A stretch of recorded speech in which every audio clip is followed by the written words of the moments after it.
दिल्ली फतह हो चुकी थी। मुगल नाम मात्र के बादशाह रह गए थे और मराठों की तलवारें अब पूरे भारत में गूंज रही थीं। पर क्या आप जानते हैं, यही सफर उन्हें पानीपत की धरती तक ले आया, जहां हिंदुस्तान का भविष्य बदल गया।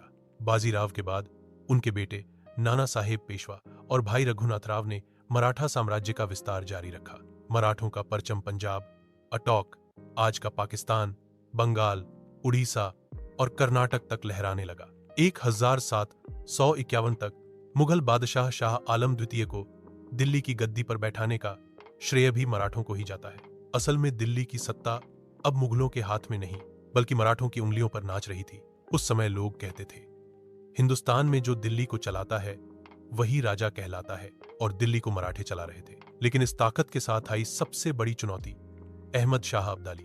अफगानिस्तान से आने वाला यह आक्रांता बार बार भारत पर हमला कर रहा था। उसकी नजर दिल्ली और भारत की दौलत पर थी। मराठों ने तय किया, अब दिल्ली पर फिर कोई पराया हक नहीं जमाएगा, और मराठा सेना उत्तर भारत की ओर बढ़ी।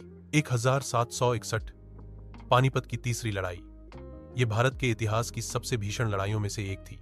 कहा जाता है कि लाखों सैनिक आमने सामने थे, आसमान में धूल छा गई थी और तलवारों की टकराहट से जमीन कांप रही थी।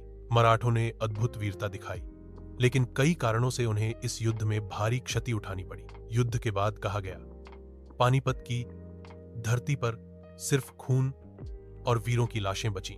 पानीपत की तीसरी लड़ाई मराठों की सबसे बड़ी चुनौती थी।